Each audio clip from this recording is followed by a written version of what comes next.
Bapak, Ibu, saudara-saudari, adik-adik kaum muda yang terkasih. Apa kabar hari ini? Jumpa lagi dengan saya, Pastor Jack Buran SSCC dari Rumah Retret Batam Oasis Center. Kembali pada hari ini kita merenungkan firman Tuhan yang diambil dari Injil Matius bab 9 ayat 35, dilanjutkan bab 10 ayat 1, ayat 6 sampai 8. Sekali peristiwa, Yesus berkeliling ke semua kota dan desa. Ia mengajar dalam rumah-rumah ibadat dan mewartakan Injil Kerajaan Surga, serta melenyapkan segala penyakit dan kelemahan. Melihat orang banyak yang mengikutinya, tergeraklah hati Yesus oleh belas kasihan karena mereka lelah dan terlantar seperti domba yang tidak bergembala. Maka Yesus berkata kepada murid-muridnya, "Tuaian memang banyak, tetapi pekerja sedikit. Maka mintalah kepada Tuhan yang mempunyai tuaian, supaya ia mengirimkan pekerja-pekerja untuk tuaian itu." Lalu Yesus memanggil ke-12 muridnya dan memberi mereka kuasa untuk mengusir roh-roh jahat dan untuk melenyapkan segala penyakit serta segala kelemahan. Yesus mengutus mereka dan berpesan, "Pergilah kepada domba-domba yang hilang dari umat Israel. Pergilah dan wartakan, kerajaan surga sudah dekat. Sembuhkanlah orang sakit, bangkitkanlah orang mati, tahirkanlah orang kusta, usirlah setan-setan. Kalian telah memperoleh dengan cuma-cuma, maka berikanlah pula dengan cuma-cuma." Demikianlah Injil Tuhan. Bapak, Ibu, saudara-saudari, adik-adik kaum muda yang terkasih, Shalom. Piye kabare? Berkah dalem. Dalam bacaan Injil Matius pada hari ini, kita mendengar bahwa Yesus memanggil dan mengutus murid-muridnya. Kenapa Yesus melakukan hal demikian? Karena Yesus tidak ingin agar seorang pun hilang. Yesus tidak ingin agar orang-orang tersesat dalam kehidupannya. Maka Yesus memanggil murid-muridnya, memberi mereka kuasa agar mereka dapat membawa semakin banyak orang ke jalan yang benar. Bapak, Ibu, saudara-saudari, adik-adik kaum muda yang terkasih, Anda dan saya juga dipanggil dan diutus oleh Yesus. Bukan karena kita orang hebat, bukan karena kita berpendidikan yang tinggi. Ingat baik-baik, kualitas dari seseorang manusia bukan diukur dari otaknya yang pintar, tapi kualitas seseorang diukur dari bagaimana dia punya hati yang bisa mencintai orang lain, mempunyai telinga yang siap mendengarkan jeritan orang lain, mempunyai tangan yang siap menolong orang lain dalam setiap kesusahan mereka. Itulah kualitas dari seorang manusia. Maka Tuhan memanggil Anda dan saya. Lalu Tuhan mengutus kita agar kita membawa semakin banyak orang untuk menikmati belas kasih Tuhan dalam kehidupan mereka masing-masing. Bapak, Ibu, saudara-saudari, adik-adik kaum muda yang terkasih.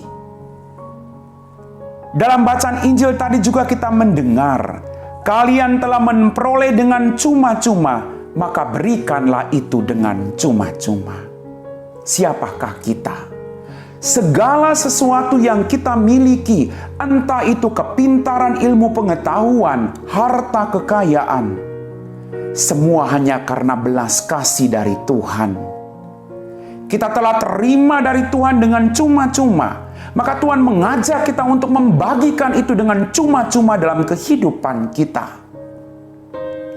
Pertanyaan buat kita renungkan, apakah kita mau berbagi dengan orang lain?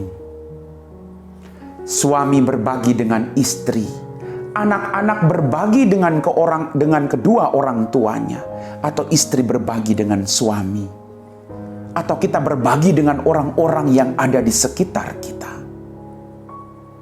Sekali lagi, masa Advent kita mempersiapkan diri saat dimana Tuhan mau berbagi hidup dengan kita.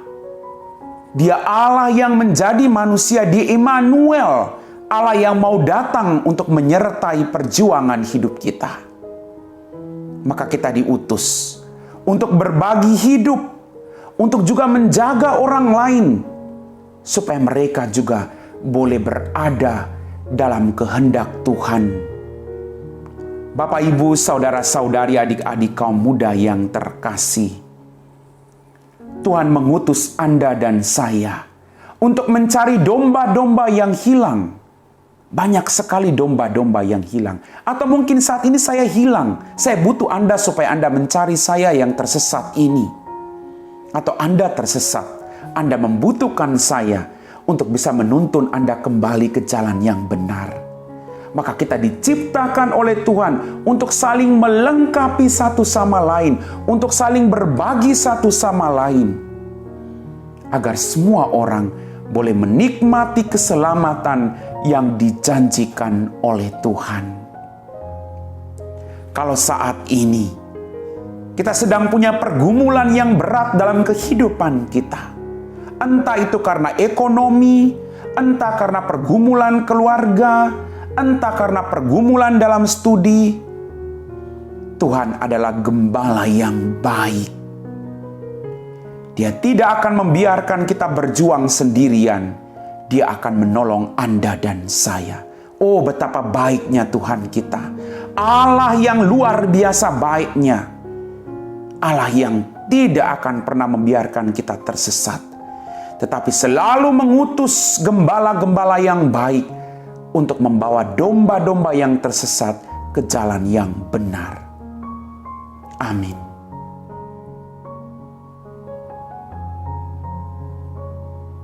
Bapak, Ibu, saudara-saudari, adik-adik kaum muda yang terkasih, setelah kita meresapi firman Tuhan, mari kita siapkan hati kita untuk berdoa. Dalam nama Bapa dan Putra dan Roh Kudus. Amin. Ya Tuhan, Allah Bapa kami dalam kerajaan surga, terima kasih Tuhan atas setiap berkat demi berkat yang masih kami terima dalam kehidupan kami. Terima kasih karena Engkau selalu mengutus gembala-gembala yang baik untuk membawa kami ke jalan yang benar. Bantulah kami Tuhan, agar kami juga mau berbagi hidup dengan orang lain, seperti Engkau sendiri yang mau turun dari surga untuk berbagi hidup-Mu dengan kami. Bantulah kami, agar kami mampu mempersiapkan diri kami dalam masa Advent ini, agar Engkau sungguh lahir dalam kehidupan kami. Berkatilah semua orang yang saat ini Tuhan sedang membutuhkan uluran tangan kasih-Mu. Kami puji Engkau Bapa, kini dan sepanjang segala masa. Amin. Dalam nama Bapa dan Putra dan Roh Kudus. Amin.